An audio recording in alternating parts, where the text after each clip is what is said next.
Hey guys, how's it going? It is Kyra here with another Diablo Immortal video, and in today's video, I want to talk about two builds for hard PvE content, such as Challenge Rifts and Path of Blood.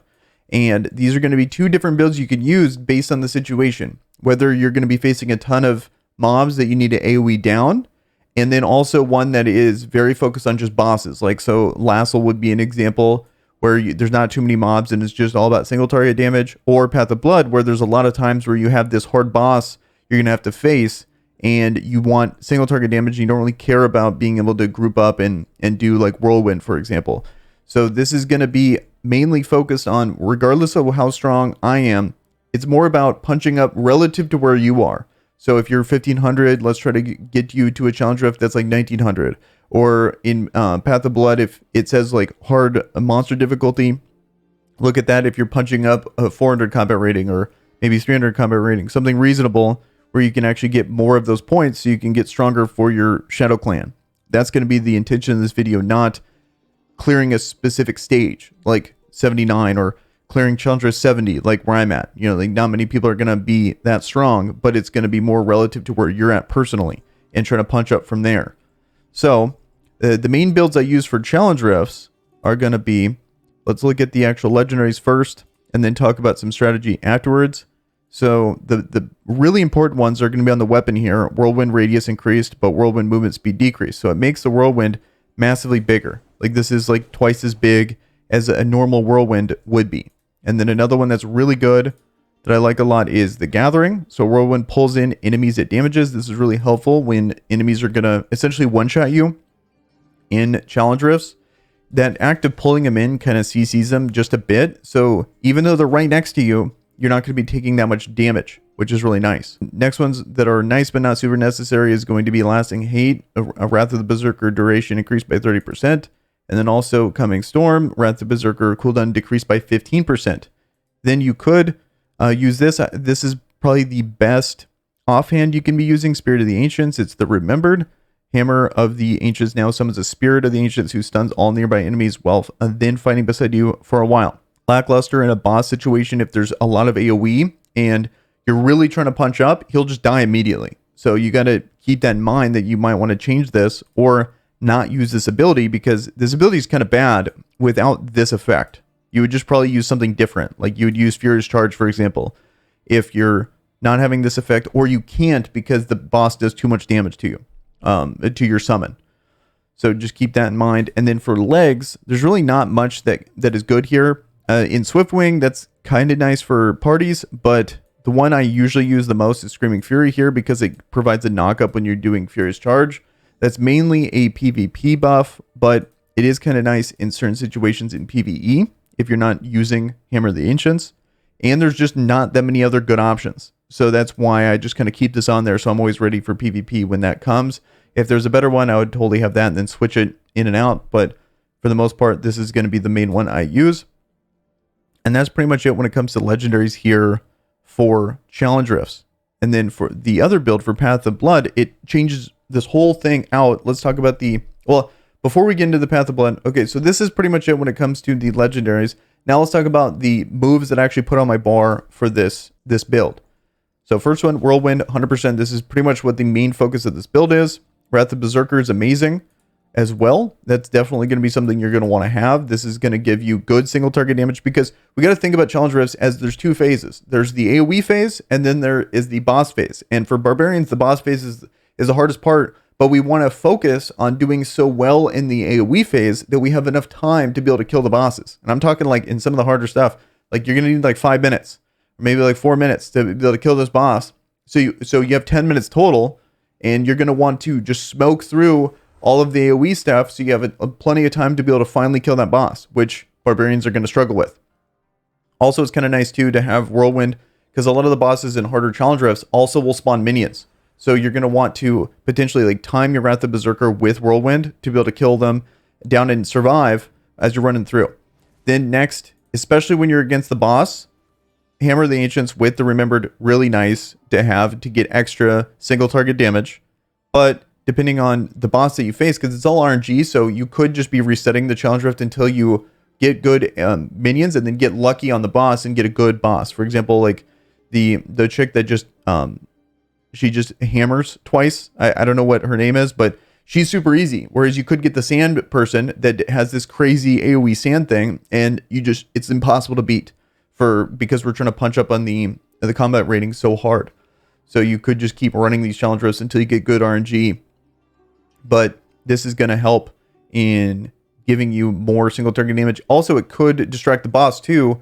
So it's going to be trying to attack your summon, not you, which makes it easier to be able to do a little bit more damage. If you can't use that, definitely could put something else in your bar, like such a sprint. But I feel like in hard challenge rifts, you absolutely need to have Undying Rage. This is easily the best ability. It allows you to really punch up super far into challenge rifts because of this busted ability where enter a rage for 4.75 seconds that prevents you from dying and causes all your attacks to heal you for 30% of the damage done. So what you could be doing is essentially you're alternating between, as you're grouping up all the enemies, you're going to be alternating between potting to be able to heal, and you get a full heal off Undying Rage if you get to the point where you proc it. You have that 4.75% second window to be able to AoE them all down, but there's so many enemies that you'll full heal off of it. And then you just want to be rotating between your health pot cooldown and your Undying Rage cooldown to be able to survive as you're taking down all these enemies. And then you're going to be focusing on trying to get to elite enemies. You want to get to the 3 blue enemies, and then focus on AoEing around those blue enemies, and you want to avoid the yellow enemies because you're just not going to be able to do enough damage single target to these monster like super elite minions. Whereas the blue ones are actually possible to deal with in an AoE with all the ads at the same time. And you want to keep refreshing in here until you get they're not too many range targets. Ideally, they're going to be the melee ones, because the melee ones are going to be the easiest ones to be able to survive through and punch up as hard as possible in this. Then your optional things to use with this, because I feel like what's super core to this is Whirlwind, Wrath of the Berserker, and Undying Rage, 100%. Then this fourth option, I usually use Sprint. And what I'll do is for the AoE mob phase, I'll have Sprint. But then when I get to the boss, I might get rid of Sprint. And like as he's spawning in, I'll just immediately switch and go Hammer the Ancients and throw it on my bar here. And now I have more single target damage. I still have Undying Rage, still have Wrath of Berserker. And so I can actually survive a little bit more. So I can still survive and do enough damage and get a little bit more single target damage to really punch through and beat that boss. And hope for good RNG on that final boss for you. So that's how I handle challenge rifts right there.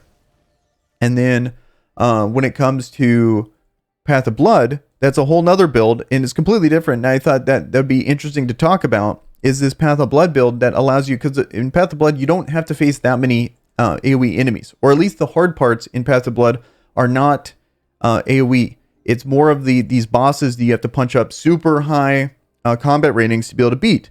And how you would do that is, my favorite build here is I completely remove Whirlwind off my bar, and it's going to be this. So here, I'll show you the skills that I use here. So mainly it's going to be this right here. This is going to be your main thing in Hammer the Ancients, because you want to be able to summon 2 minions. And I'll show you how to do that in a second. And then we're going to probably put Sprint on to be able to run around and kite the boss. Definitely Wrath of the Berserkers, so we have more attack speed. 100%. We want that. And then also Undying Rage is nice. But there's really not many ways to heal in this, so maybe Undying Rage is not necessary and you can just do more damage with something else. But I like to have it for the extra insurance, and it's on a 30-second cooldown, so it's kind of reasonable. And then you can kind of punch through, or depending on each boss, I kind of time it where it's all, maybe at the end, if I'm running out of time, I can just, okay, I'll just go all in with Undying Rage because I don't have enough time. I have to just tank all his moves.